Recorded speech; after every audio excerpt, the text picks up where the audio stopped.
కృపామయ TV వీక్షకులందరికీ క్రీస్తు వారి పేరిట శుభాలు వందనాలు తెలియజేస్తున్నానండి. ఇంతకు ముందు చేసినటువంటి 5 వీడియోస్ 5 ప్రసంగాలన్నీ కూడా దేవుడు పాత నిబంధనలో అప్పట్లో ఉన్నటువంటి ఆయన ఎన్నుకున్నటువంటి మనుషులతో ఆయన చేసినటువంటి నిబంధనల గురించి మాట్లాడుకున్నాం. ముందుగా ఆదాముతో చేసిన నిబంధన, అటు తర్వాత నోవహుతో చేసిన నిబంధన, అటు తర్వాత అబ్రహాం గారితో చేసిన నిబంధన, తర్వాత మోషే గారితో చేసిన నిబంధన, అటు తర్వాత దావీదు గారితో చేసినటువంటి నిబంధన. ఈ 5 నిబంధనల గురించి 5 ప్రసంగాలు ఇంతకుముందు చేయడం జరిగింది. ఈ రోజు మొదలుకొని 14 ప్రసంగాలు క్రొత్త నిబంధన గురించి మాట్లాడుకుందాం. చాలా క్షుణ్ణంగా సునిశ్చితంగా మాట్లాడుకుందాం. బైబిల్ వాక్యము ఆధారంగానే మాట్లాడుకుందాం. ఈ క్రొత్త నిబంధనకు పునాది వేసింది యేసుక్రీస్తు ప్రభువే. రక్తము అనే మాట లేకుండా బైబిల్ అంతా కూడా ఉండదు.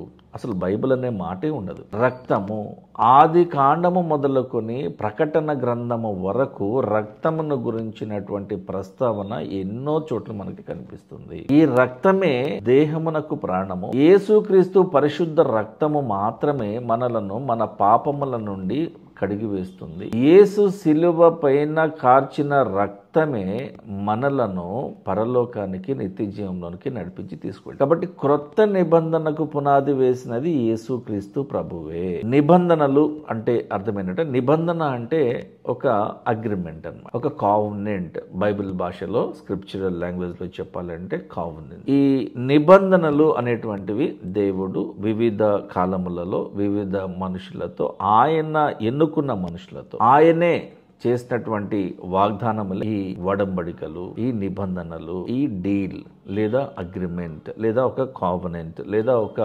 ప్రామిస్, ఒక వాగ్దానము, ఒక MOU అనగా మెమరాండమ్ ఆఫ్ అండర్స్టాండింగ్. ఆదాముతో, నోవహుతో, అబ్రహాముతో, మోషేతో, తరువాత దావీదుతో చేసినటువంటి నిబంధనల తర్వాత వచ్చిన నిబంధన క్రొత్త నిబంధన. 2025 సంవత్సరాల క్రితము యేసుక్రీస్తు ప్రభు వారు చేసిన నిబంధన ఇప్పటికీ కూడా క్రొత్త నిబంధన. ఆయన రెండవ రాకడలో వచ్చేంత వరకు కూడా ఈ క్రొత్త నిబంధన పాత నిబంధన కాదు, క్రొత్తగానే ఉంటుంది. క్రొత్త నిబంధనలో 27 పుస్తకాలు ఉన్నాయి. ఈ 27 పుస్తకాలు ఉన్నటువంటి ఈ క్రొత్త నిబంధనను మనము యేసుక్రీస్తు యొక్క పరిశుద్ధ రక్త నిబంధన అనేటువంటి పేరుతో కూడా అర్థం చేసుకోవచ్చు. ఆయన యొక్క రక్తమే ఈ నిబంధనకు పునాది.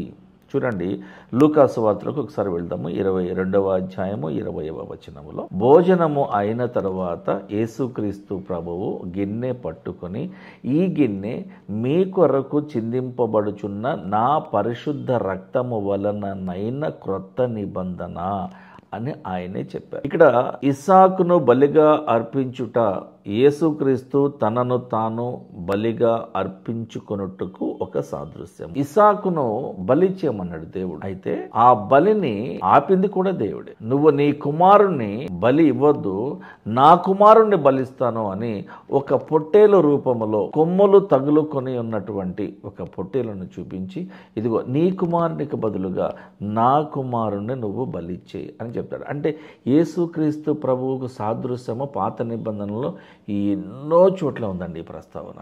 మెల్లమెల్లగా ఒక్కొక్క ప్రసంగంలో ఇవన్నీ మీకు చెప్తారు. లేవియా కాండము 17వ అధ్యాయము 10 నుండి 14వ వచనం వరకు మీరు చూడగలిగితే అక్కడ రాయబడి ఉన్నటువంటి రక్తము గురించి, రక్తము చిందించడం గురించి, రక్త ప్రోక్షణ గురించి అక్కడ రాయబడినదంతా కూడా, అక్కడ ప్రవచింపబడినదంతా కూడా యేసుక్రీస్తు నామములో ఆయన చేత ఆయన ద్వారా మాత్రమే నెరవేర్చబడిందండి. మీరు చదువుకోండి ఒకసారి లేవియా కాండము 17వ అధ్యాయము 10 నుంచి 14 వరకు. కాబట్టి మీరు ఒక మాటలో చెప్పాలంటే the blood of Jesus Christ is clearly observed right from Genesis to the last book in the Bible called revolution. Revolution అంటే ఒక రహస్యాన్ని చెప్పివేయడం, జరగబోయేదాన్ని చెప్పివేయడం, ప్రకటించటం, డెక్లరేషన్ అనే అర్థం. ఆది కాండము 3వ అధ్యాయము 21వ వచనంలో, దేవుడైన యెహోవా ఒక గొర్రె పిల్లను చంపి ఆదామునకును అతని భార్యకును చర్మపు చొక్కాయిలను చేయించి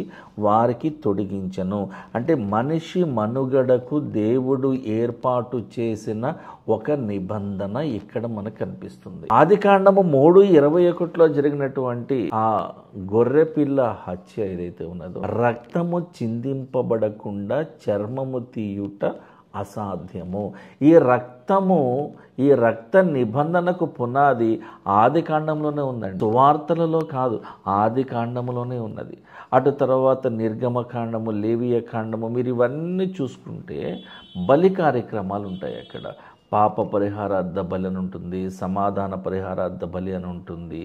ఈ బలులన్నిటికీ కూడా రక్తమే ఒక ప్రాధాన్యత సంతరించుకున్నటువంటి బలి అనగా రక్తము. చివరిగా మనందరి పాపాల నిమిత్తమై చనిపోయినది ఎవరు అంటే యేసుక్రీస్తు ప్రభు తన రక్తం పెట్టి చనిపోయాడు. అందుకనే మీరు మీ సొత్తు కారు క్రైస్తవులారా, విశ్వాసులారా, మీరు విలువ పెట్టి కొనబడిన వారు అని మనకి గుర్తు చేస్తాడు. దేవుడు మనిషికి రాసిన ప్రేమ లేఖ, లేదా ఒక హెచ్చరికలతో కూడిన లేఖ, ఒక విధులతో కూడినటువంటి ఒక పత్రికే బైబిల్ అండి. రకరకాల వ్యక్తులు రకరకాల సమయాలలో ఎన్ని రకాలుగా రాసినా అందులో కర్త కర్మ క్రియ ఒకరే, ఆయనే యెహోవా దేవుడు, ఆయనే యేసుక్రీస్తు ప్రభువు.